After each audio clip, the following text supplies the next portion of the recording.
It was 6:47 p.m. on a Tuesday evening in downtown Chicago. The gleaming 42nd floor of the Meridian Tower is bathed in the cold glow of fluorescent lights. In the executive boardroom, 5 men in $1,000 suits are about to receive the shock of their lives. The woman they've been dismissing, ignoring, and treating like she's invisible for the past 6 months is about to reveal a truth that will shatter their world in exactly 43 minutes and 17 seconds. Her name is Elena Vasquez. They call her the cleaning lady. What they don't know is that she owns every single thing they see around them, including their jobs, their corner offices, and their futures. This is the story of how prejudice, arrogance, and the simple act of looking down on someone can cost you everything. And how sometimes justice comes from the most unexpected places. Before we dive into the story, tell us, what city are you watching from? Drop it in the comments. We love hearing from our global family. Don't forget to like and subscribe to keep this storytelling journey alive. Your support truly keeps us going. Now sit back, relax, and enjoy the story. Let's get started. Elena Vasquez. 52 years old, 5'3", with calloused hands and silver threading through her black hair. She wears a navy blue uniform with Meridian Cleaning Services embroidered on the chest. She pushes a cart filled with supplies through the halls of one of Chicago's most prestigious office buildings. Elena came to America from El Salvador 31 years ago with nothing but a 7th-grade education and a dream that burned brighter than the poverty she left behind. She worked 3 jobs, cleaning offices at night, stocking shelves at dawn, and watching other people's children in between. Every dollar she didn't spend on rent and food went into a coffee can under her bed. While others slept, Elena studied. She learned English from library books.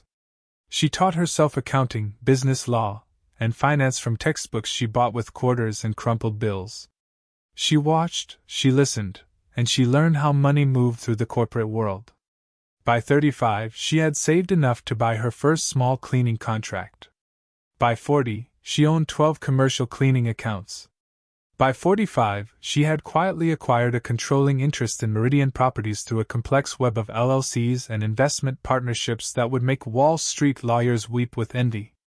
Elena Vasquez owns 47 buildings across Chicago. Her net worth exceeds $200 million. She could retire tomorrow and live in luxury for 10 lifetimes. Instead, she comes to work every night at 6 p.m., pushing her cart, emptying trash cans, and watching the people who work in her buildings. She sees everything. She hears everything. And she remembers everything. Now let me tell you about Marcus Brennan, the man who's about to learn the hardest lesson of his 58 years on this planet. Marcus is Senior Vice President of Operations at Hartwell Associates, the investment firm that leases the entire 38th through 42nd floors of the Meridian Tower. Harvard MBA, corner office, 3-piece suits that cost more than most people make in a month. He drives a BMW, lives in Lincoln Park, and believes that success is measured by how many people you can look down on. Marcus sees Elena's uniform and immediately categorizes her as the help. In his mind, she's invisible, replaceable, and beneath his notice. He's about to discover just how wrong a person can be. Hartwell Associates moved into the Meridian Tower 6 months ago, signing a 5-year lease that would make most companies weep. The 38th floor houses junior associates and support staff. The 39th and 40th floors are home to the analysts and senior associates. The 41st floor belongs to the partners and vice presidents. And the 42nd floor? That's executive country, where the real money gets made and the real decisions get handed down. Elena has been cleaning these floors since day one. She knows which executives stay late, which ones leave early, and which ones think the rules don't apply to them. She's seen the sexual harassment complaints that get buried, the discrimination that gets ignored, and the toxic culture that gets celebrated as high performance. But she's also seen something else.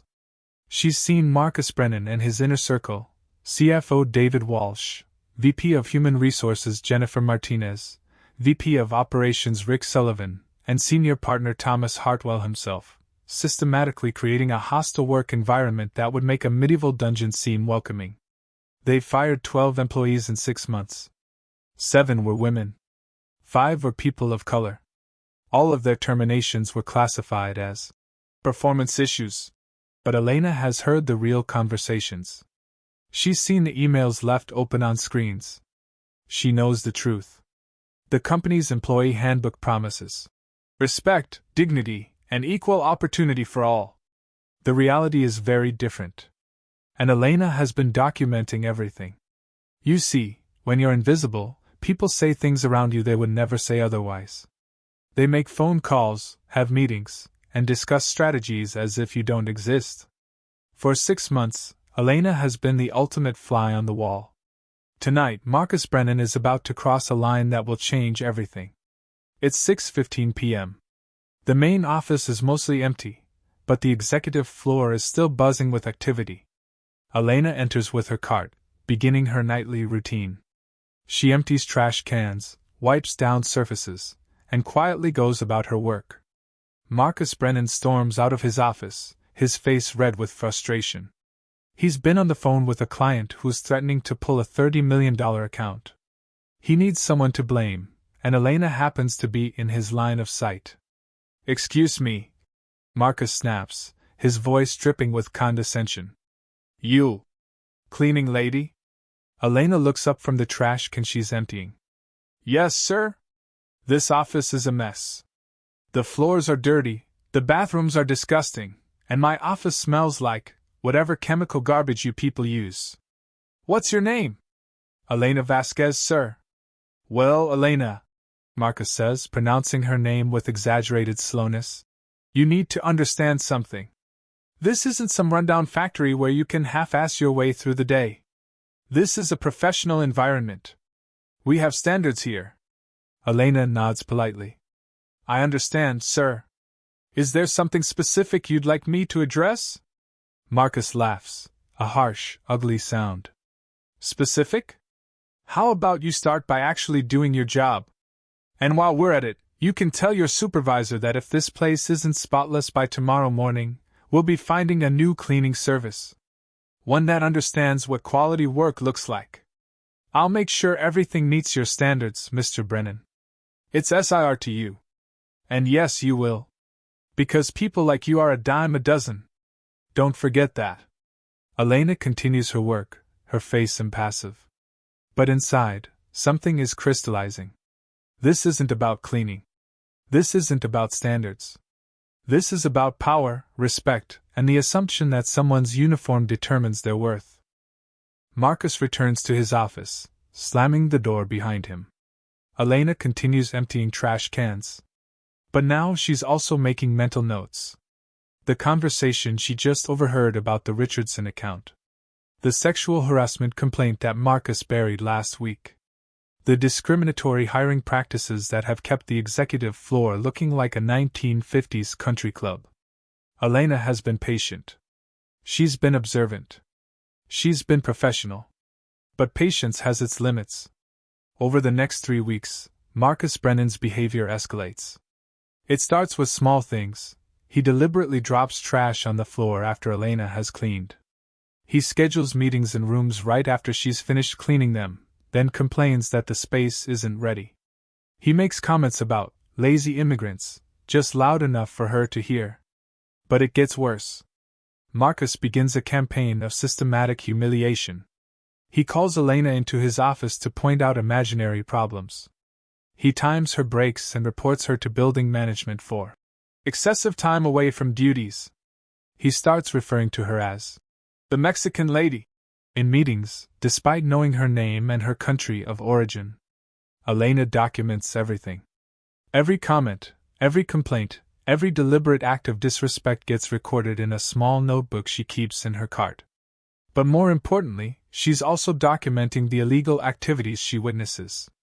The age discrimination case against 58-year-old Patricia Chin, who was fired for lacking energy after 23 years of exemplary service. The sexual harassment complaint filed by junior associate Sarah Williams that mysteriously disappeared from HR files. The systematic exclusion of minority candidates from hiring processes. Elena has been building a case, and it's becoming ironclad. But Marcus doesn't know any of this. All he sees is a cleaning woman who doesn't fight back, doesn't complain, and doesn't seem to have any power to stop him. It makes him bolder. On a Thursday evening, Marcus decides to take things to the next level. He's been drinking, not uncommon for him after 6 p.m., and he's feeling invincible. He calls Elena into the conference room where he's meeting with his inner circle. "Gentlemen," Marcus announces, "I want you to meet our cleaning lady." "Elena, what's your last name again?" "Vasquez, sir." "Right. Elena Vasquez. Elena here has been doing such adequate work that I thought we should all meet her personally. Tell me, Elena, how long have you been cleaning buildings?" The other executives shift uncomfortably. This is cruel, even for Marcus. "About 17 years, sir." 17 years? And I bet this is the nicest building you've ever worked in, isn't it? Elena nods, her face neutral. "You know, Elena, I've been thinking. You people are always talking about opportunity, about getting ahead. Maybe you should consider going back to school. Learning a real skill. What do you think?" CFO David Walsh clears his throat. "Marcus, maybe we should." No, Marcus interrupts. "This is good. Elena needs to hear this. See, Elena, the thing about America is that anyone can succeed if they work hard enough. If they're smart enough. If they really want it. The question is, do you really want it? Or are you content to spend your life cleaning up other people's messes?" Elena looks at him calmly. "I believe everyone deserves to be treated with dignity, regardless of their job, Mr. Brennan." Marcus laughs. "Dignity? That's rich. Dignity is earned, Elena. Dignity comes from achievement, from building something, from making decisions that matter. Dignity isn't something you get just for showing up." The room is silent except for the hum of the air conditioning. Elena nods slowly. "I understand your perspective, sir. Will there be anything else?" "Actually, yes. The bathroom on this floor needs special attention tomorrow. Make sure you really get in there and scrub. I want it spotless." Elena leaves the room, but not before she hears Thomas Hartwell whisper to Marcus, "That was unnecessarily harsh, even for you." Marcus's response follows her into the hallway. "These people need to know their place. It's actually kindness, in a way." Elena pushes her cart to the next office, her hands steady despite the rage building inside her chest. Tomorrow, she decides, Marcus Brennan is going to learn exactly what his place is. Friday evening, 6:30 p.m. Elena arrives for her shift to find a surprise waiting for her. Marcus has scheduled a building quality review with the property management company. Elena recognizes the setup immediately. Marcus is trying to get her fired. 3 people in suits are walking the floors with clipboards, documenting every minor imperfection they can find. Marcus is leading the tour, pointing out dust on baseboards, water spots on mirrors, and scuff marks on floors that were perfectly clean when Elena left the night before. "As you can see," Marcus is saying to the property managers, "the cleaning standards have deteriorated significantly. We're paying premium rent for this space, and we expect premium service." Elena continues her work, but she's listening to every word. Marcus is building a case for breach of contract. He wants her fired, and he wants the cleaning company penalized.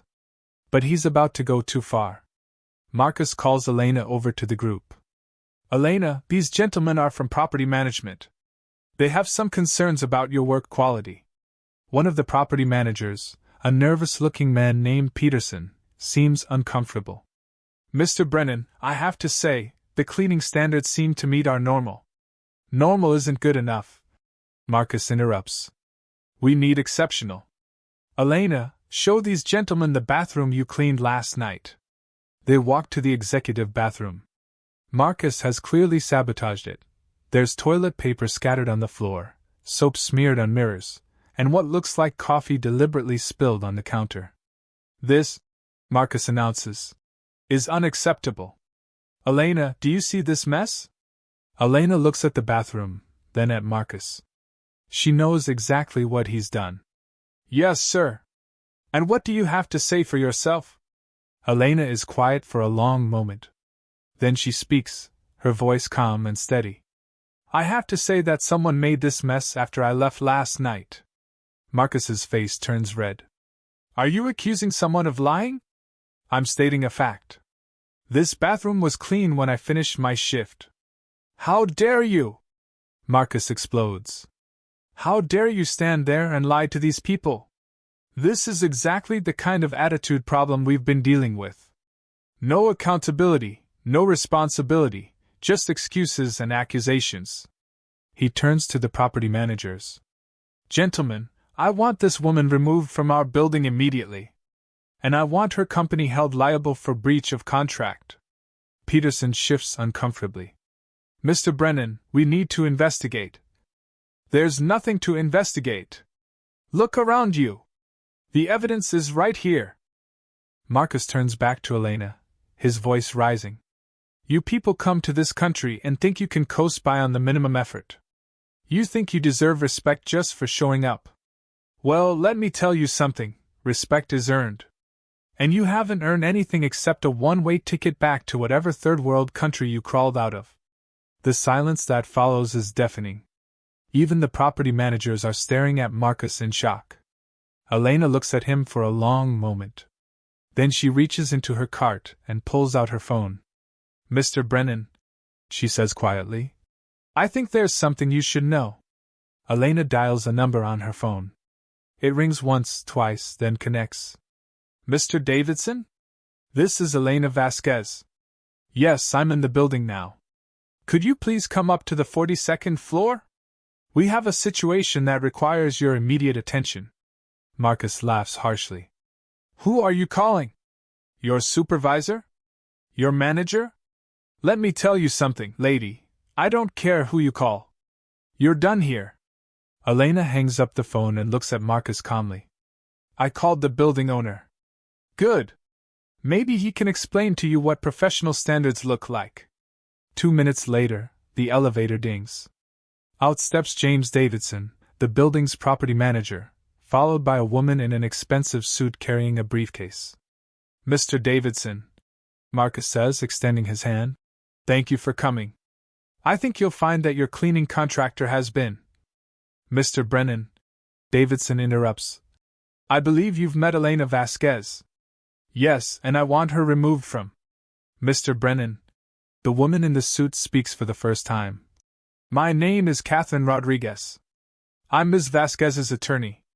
I understand there's been some confusion about her role here. Marcus looks confused. Her role? She's the cleaning lady. Elena reaches into her cart again, but this time she pulls out a different phone, an expensive smartphone that clearly doesn't belong to a cleaning company employee. She also pulls out a folder. Mr. Brennan, Elena says, her voice still calm but now carrying a different weight. I am indeed the cleaning lady. I clean these floors every night. But I'm also the owner of Meridian Properties. This building, the one you're standing in, belongs to me. Your lease is with my company. Marcus stares at her, his mouth opening and closing like a fish out of water. Elena opens the folder and pulls out a document. I'm also the owner of a private investigation firm that has been documenting illegal activities in this building for the past 6 months. Activities that include discrimination, harassment, and violation of federal employment laws. She hands Marcus a thick stack of papers. This is a lawsuit, Mr. Brennan. On behalf of the 12 employees you've illegally terminated, the dozens you've harassed, and the countless applicants you've discriminated against. Marcus's face has gone from red to white. This is impossible. You're just what, Mr. Brennan? Just a cleaning lady? Just an immigrant? Just someone you thought you could abuse without consequences? Elena's voice is steady, professional, but there's steel in it now. You're right about one thing, I am from El Salvador. I came here with nothing, and I built everything you see around you through hard work, intelligence, and treating people with the respect they deserve. She pauses, letting the weight of her words sink in. Something you never learned how to do. The silence in the hallway is absolute. Marcus Brennan, the man who has spent 6 months systematically humiliating Elena Vasquez, is staring at documents that prove she owns not just his building, but his future. Catherine Rodriguez, Elena's attorney, steps forward. Mr. Brennan, Ms. Vasquez has been working undercover in her own building for 6 months, documenting the culture of discrimination and harassment that you and your colleagues have created. She opens her briefcase and pulls out more documents. We have recorded conversations, email evidence, witness statements, and video footage of illegal activities. The Department of Labor has already opened an investigation based on our preliminary findings. Elena speaks again, her voice measured and professional. Mr. Brennan, in the past 6 months, I've witnessed you and your team violate federal discrimination laws, engage in sexual harassment, create a hostile work environment, and systematically exclude qualified candidates based on their race, gender, and age. She pulls out a small recording device from her cart. I've also recorded numerous conversations where you and your colleagues discussed these illegal activities, including tonight's performance in the bathroom, which was clearly staged to get me fired. Marcus finally finds his voice. You can't do this. You were working under false pretenses. You were spying on us. I was working in my own building, Mr. Brennan. And everything I observed took place in common areas or was said in my presence. There's nothing illegal about an owner monitoring activities in her own property. Catherine Rodriguez nods. More importantly, Mr. Brennan, what I ask illegal is everything we've documented. The Equal Employment Opportunity Commission has already received our complaint. The Department of Justice has opened a civil rights investigation. And 12 former employees are prepared to testify about the hostile work environment you've created. Elena reaches into her folder one more time and pulls out another document. This is a notice of lease termination, Mr. Brennan. Hartwell Associates has 30 days to vacate this building. You can't do that. We have a 5-year lease, which contains a clause allowing for immediate termination if the tenant engages in illegal activities on the premises. Your discrimination and harassment qualify. James Davidson, the property manager, clears his throat. Mr. Brennan, I should mention that Ms. Vasquez owns 47 buildings in Chicago. We've already sent notices to every major property management company in the city. Hartwell Associates will find it very difficult to secure new office space. Elena looks at Marcus, who is now slumped against the wall, the papers scattered at his feet. Mr. Brennan, 6 months ago, when you first called me the cleaning lady, you had an opportunity to treat another human being with basic respect. Every day since then, you've had that same opportunity. She pauses, collecting her cleaning supplies. You chose differently. These are the consequences of those choices. Marcus looks up at her, his voice barely a whisper. Why? Why did you do this? Why didn't you just tell us who you were? Elena considers the question carefully. Because, Mr. Brennan, if I had walked in here 6 months ago wearing a designer suit and introduced myself as the building owner, you would have treated me with respect. Not because I deserved it as a human being, but because I had something you wanted. She straightens up, her dignity intact despite the uniform she wears. I wanted to see who you really were when you thought I had no power. When you thought I couldn't fight back. When you thought I was just a help. Elena pushes her cart toward the elevator. The Elena Vasquez you met 6 months ago, the one in the uniform, the one with the cart, she deserved your respect too. Every person who cleans your office, serves your food, or provides services you depend on deserves your respect. The elevator doors open. Elena steps inside, then turns back to face Marcus one last time. You're about to learn what it feels like to have no power, Mr. Brennan. I hope you learned something from the experience. 30 days later, Hartwell Associates has vacated the Meridian Tower. Marcus Brennan, David Walsh, Jennifer Martinez, Rick Sullivan, and Thomas Hartwell have all been named in federal discrimination lawsuits. The Equal Employment Opportunity Commission has fined the company $2.3 million. The Department of Justice has launched a broader investigation into the company's practices. Marcus Brennan himself has been fired from Hartwell Associates. His professional reputation is in ruins. He's facing personal lawsuits from multiple former employees. No major firm in Chicago will hire him. But the story doesn't end with revenge. Elena Vasquez has used this experience to create something larger than just justice for herself. She's established the Dignity Foundation, a nonprofit organization that provides legal support for service workers who face discrimination and harassment. She's created a network of undercover investigators who document workplace violations across the city. And she's working with other building owners to establish standards for tenant behavior that go beyond just paying rent on time. The 12 employees who were illegally terminated have all received substantial settlements. 7 of them have been hired by companies that lease space in Elena's other buildings. Patricia Chin, the 58-year-old woman fired for lacking energy, now runs the Dignity Foundation's legal clinic.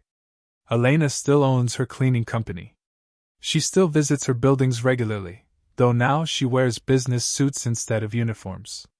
But she hasn't forgotten the lessons learned during those 6 months of invisible observation. When you're invisible, Elena said in a recent interview, you see things as they really are. You see how people treat others when they think no one important is watching. You learn that character isn't what you do when everyone's looking, it's what you do when you think no one can hold you accountable. Marcus Brennan now works as a junior associate at a small firm in Springfield, Illinois. His salary is less than half what he made in Chicago. He rents a small apartment and drives a used car. He's learned what it feels like to be powerless, to be at the mercy of others' decisions, to be judged by his circumstances rather than his character. Some say the punishment was too harsh. Elena disagrees. Consequences, she says, are not punishment. They're education. Mr. Brennan spent years believing that his position gave him the right to dehumanize others. Now he's learning what it feels like to be on the other side of that equation. But Elena's story is about more than just one man's fall from grace. It's about the thousands of people who work in service industries, who are invisible to those they serve, who face daily indignities from people who consider themselves superior. It's about the janitor who cleans your office, the waitress who serves your food, the security guard who protects your building. It's about the assumption that someone's job defines their worth, that someone's uniform determines their intelligence, that someone's accent reveals their value. Elena Vasquez proved that you never know who you're talking to. The person emptying your trash might own the building. The woman serving your coffee might have an MBA. The man cleaning your floors might be saving to send his daughter to medical school. But more importantly, Elena proved that it shouldn't matter. Every person deserves to be treated with dignity, regardless of their position, their appearance, or their circumstances. Not because they might secretly be powerful, but because they're human beings. The cleaning woman who owned everything taught us that respect isn't about what someone can do for you or to you. It's about recognizing the humanity in every person you meet. In a world where we're quick to judge, quick to dismiss, and quick to assume we know someone's story, Elena Vasquez reminds us that the most important thing you can give another person is your respect. Not because of what they have, but because of who they are.